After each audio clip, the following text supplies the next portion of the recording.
Assalamualaikum warahmatullahi wabarakatuh. Oke, baik. Di sini kita akan mengerjakan soal ujian statistik, di mana soal ujian itu kita berupa proyek untuk mengerjakan data-data di SPSS. Nah, di sini saya Muhammad Naufal Hairi bersama rekan saya Alfiani Zahratunisa akan menyelesaikan proyek ini.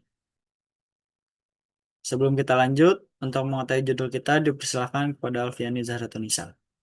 Baik, saya Alfiani Zahratunisa. Di sini kami akan membahas dengan judul Pengaruh Nilai-Nilai Islam dan Edukasi Keuangan terhadap Minat Generasi Muda Menggunakan Produk Tabungan Syariah, di mana variabel X1-nya yaitu nilai-nilai Islam, variabel X2-nya yaitu edukasi keuangan, dan variabel Y-nya itu minat menggunakan tabungan syariah. Oke, baik. Itu merupakan judul dari kita. Nah, di sini sudah kelihatan ya. Di mana ini merupakan variabel X1, X2, dan ini variabel Y-nya. Nah, di mana variabel X1 itu nilai-nilai Islam, variabel X2-nya edukasi keuangan, dan variabel Y-nya itu minat menggunakan tabungan syariah. Nah, jadi di sini kita akan mengerjakan per variabel terlebih dahulu. Caranya kita salin variabel X-nya X1-nya dulu.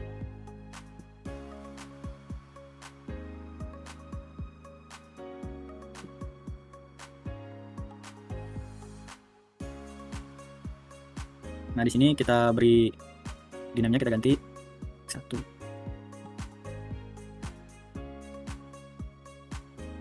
Nah, di bagian measure-nya kita ganti ke nominal.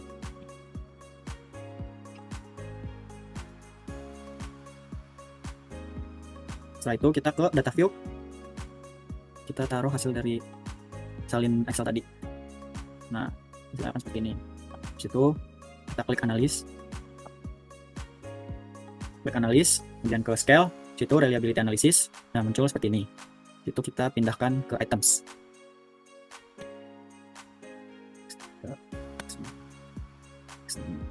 Itu kita ke bagian statistik. Nah, untuk bagian yang ini kita checklist semuanya ya. Situ klik continue. Nah, untuk modelnya itu ada beberapa model, tapi kita akan menggunakan model alpha. Situ kita klik OK. Nah, ini merupakan hasil variabel X1, di mana reliability statistik itu 0,859. Nah, di mana itu di mana standarnya itu 0,07. Jadi ini merupakan reliable. Nah, selanjutnya ini item statistik standar deviasi. Selanjutnya kita ke item total statistik di bagian corrected item total correlation. Untuk pertanyaan 1 0,616 itu validitas. Untuk pertanyaan yang kedua 0,690. Nah, itu juga validitas. Terus pertanyaan ketiga 0,778 itu validitas. Pertanyaan keempat 0,596 validitas.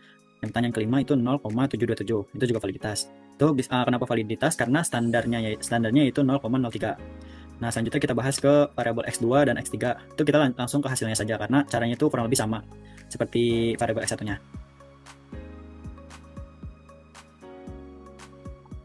Nah, ini merupakan hasil dari variabel X2-nya. Terus di mana reliabilitasnya itu 0,874, yang artinya itu merupakan reliable karena standar deviasinya yaitu 0,07. Nah, terus kita ke item total statistik. Pertanyaan pertamanya di variabel X2-nya itu 0,639, terus pertanyaan keduanya itu 0,766, pertanyaan ketiganya 0,701, pertanyaan keempatnya 0,689, dan pertanyaan kelimanya itu 0,737. Nah, ini semua merupakan validitas yang artinya standar minimalnya itu 0,03. Selanjutnya kita lanjut ke hasil variabel Y-nya. Nah, di sini reliable-nya itu 0,868. Artinya itu reliable karena standarnya yaitu 0,07. Itu kita bahas ke item total statistiknya di bagian corrected item total correlation. Nah, untuk pertanyaan pertama di variabel Y-nya itu hasilnya 0,674, yang keduanya 0,729, yang ketiga 0,698, yang keempatnya 0,776, yang kelima 0,634. Nah, ini semua merupakan validitas karena minimalnya yaitu 0,03. Baik, di sini saya akan melanjutkan dengan uji normalitas. Yang pertama-tama itu kita pindahkan dulu data dari Excel yang sudah ada ini ke SPSS. Di sini saya sudah memindahkan semua data-data total dari variabel X1, X2, dan Y. Lalu kita ke variabel view. Ganti nama varian ini menjadi X1. Lalu kolom kedua ganti dengan X2. Kolom ketiga ganti dengan Y. Untuk measure, kita ubah menjadi scale semuanya. Lalu kita langsung bisa menguji dengan cara klik Analyze, terus Descriptive Statis, lalu kemudian klik Explore. Pindahkan semua variabel ke Dependent List.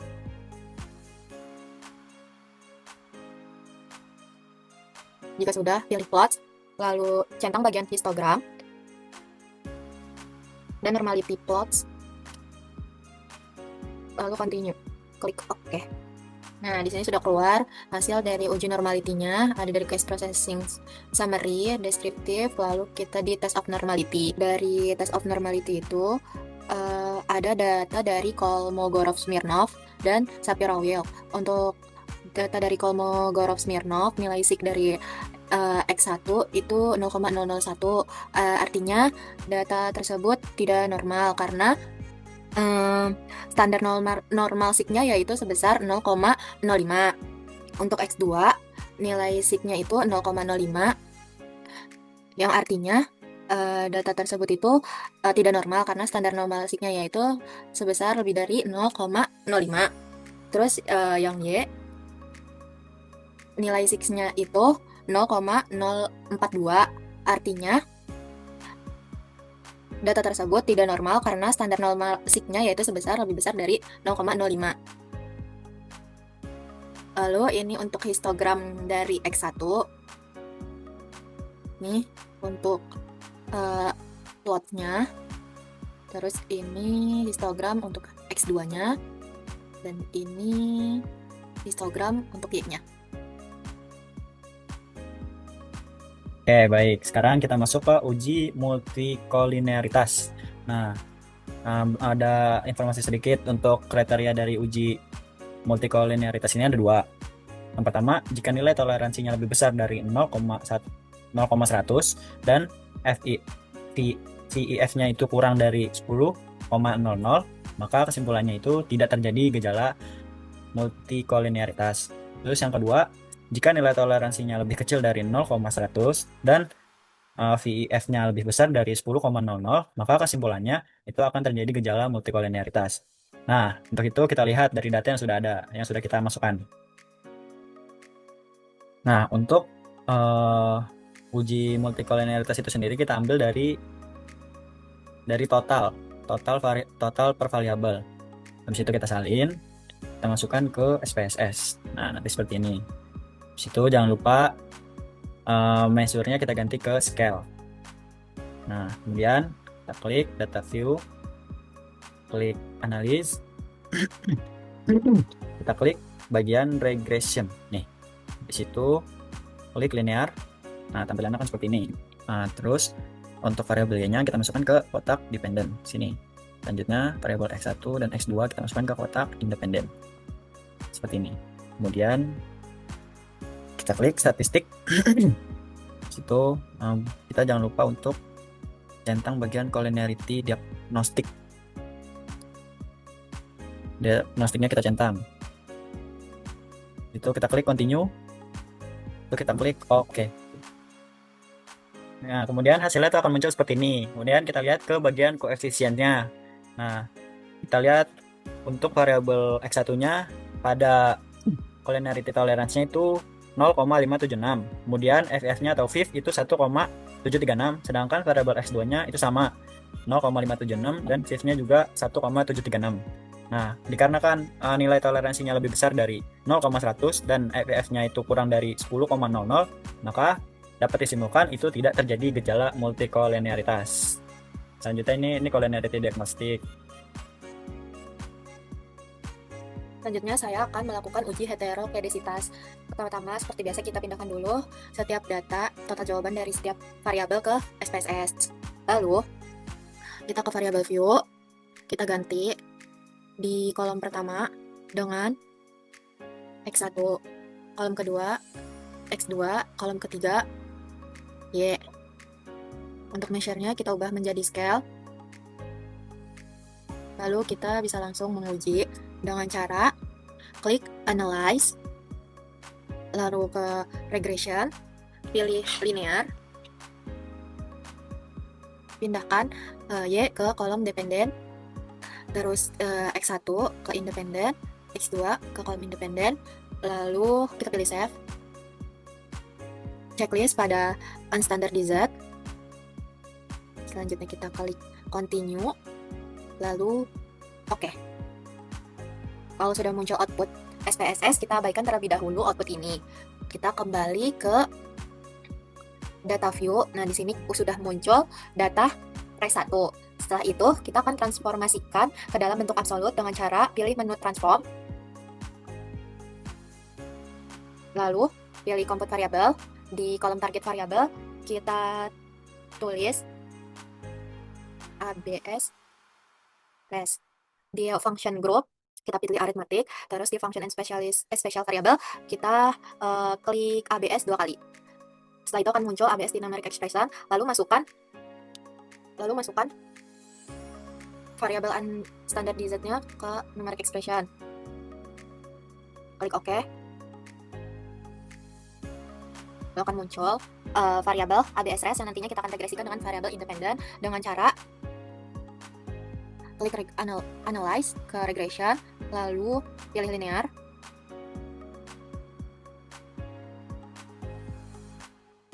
Kita reset dulu data sebelumnya, terus kita masukin variabel ABS res ke dependent, terus kita masukin semua variabel X-nya ke kolom independen. Lalu kita pilih OK. Untuk hasilnya, dari hasil koefisien, nilai X1 itu sebesar 0,54. Hal ini dikatakan tidak terjadi gejala heteroskedasitas karena normalnya itu sig-nya lebih besar dari 0,05. Kalau misalnya X2-nya, hasil sig-nya itu 0,05, artinya terjadi gejala heteroskedasitas karena normalnya nilai sig heteroskedasitas itu lebih besar dari 0,05. Oke, selanjutnya kita masuk ke uji autokorelasitas. Dan data yang kita masukkan adalah total dari X1, X2, dan Y per masing-masing variabel. Nah, setelah itu kita salin, kemudian kita masukkan ke SPSS. Nah, kemudian tampilannya akan seperti ini. Kemudian jangan lupa untuk variabel views-nya, untuk bagian measure-nya kita ganti ke scale. Setelah itu, balik ke data view, kita pencet, kita klik analysis, habis itu kita klik regression, kita klik linear. Nah, tampilannya akan seperti ini.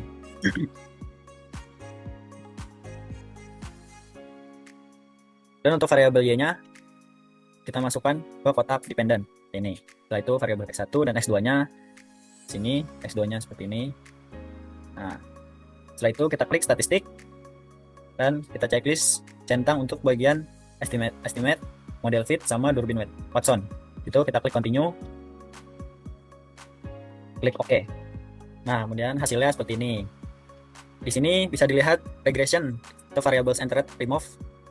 Model summary-nya sudah ada, atau kita lihat di bagian paling ujung atau Durbin Watson, itu Durbin Watson-nya 2,415.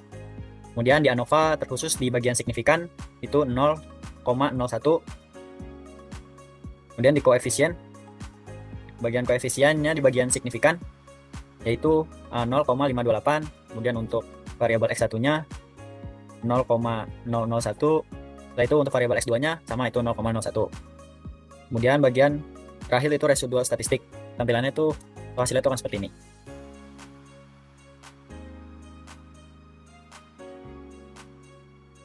Selanjutnya di sini saya akan menguji regresi linear berganda sederhana. Caranya seperti biasa, pertama-tama kita pindahkan dulu data total jawaban dari setiap variabel ke SPSS. Terus kita ganti nama tiap kolom. Yang kolom pertama diganti dengan X1, kolom kedua kita ganti dengan X2, kolom ketiga kita ganti dengan Y. Untuk measure-nya kita ubah menjadi scale semuanya. Setelah itu kita bisa langsung menguji dengan cara klik analyze, lalu pilih regression, lalu kita klik linear. Kita isi kolom dependent dengan variabel Y, dan kolom independen kita masukin X1 dan X2-nya. Setelah itu kita klik OK. Berikut ini adalah hasil dari uji regresi linear sederhana. Ini datanya sudah saya pindahkan ke Word agar lebih memudahkan untuk membacanya. Yang pertama itu ada output koefisien determinasi. Kita lihat dari model summary-nya. Diketahui nilai adjusted R square sebesar 0,628. Dari sini, terus maka berkesimpulan bahwa sumbangan berpengaruh variabel independen terhadap variabel dependen secara simultan atau bersama-sama sebesar 62,8%. Lalu kita ke output uji F atau simultan. Itu berasal dari ANOVA. Dari hasil analisisnya itu, model regresi dinyatakan fit jika nilai SIK itu kurang dari 0,05. Nah, di sini diketahui nilai SIK hasil uji kami itu sebesar kurang dari 0,001, yang artinya di bawah atau kurang dari 0,05. Maka berkesimpulan bahwa variabel independen berpengaruh signifikan secara simultan atau bersama-sama terhadap variabel dependen. Kita ke output uji T atau uji hipotesis, di mana koefisiennya ini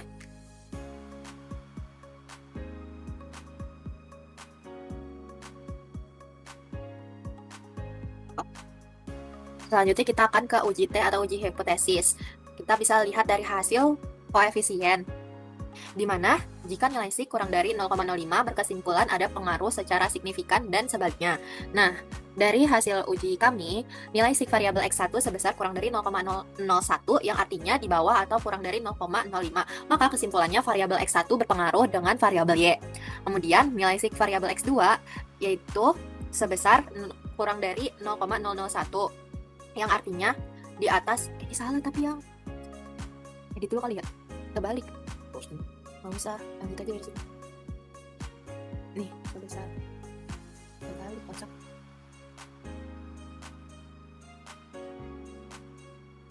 Langsung saja kita ke output uji T atau uji hipotesis yang bisa kita lihat dari koefisien.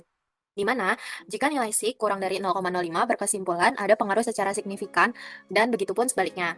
Dari hasil uji kami, nilai SIK variabel X1 ini sebesar kurang dari 0,001 yang artinya di bawah atau kurang dari 0,05, maka kesimpulannya variabel X1 berpengaruh dengan variabel Y.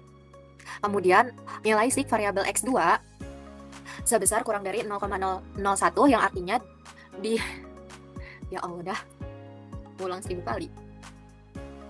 Selanjutnya kita akan ke output uji T atau uji hipotesis yang berasal dari koefisien, di mana jika nilai SIK kurang dari 0,05 berkesimpulan ada pengaruh secara signifikan dan begitupun sebaliknya.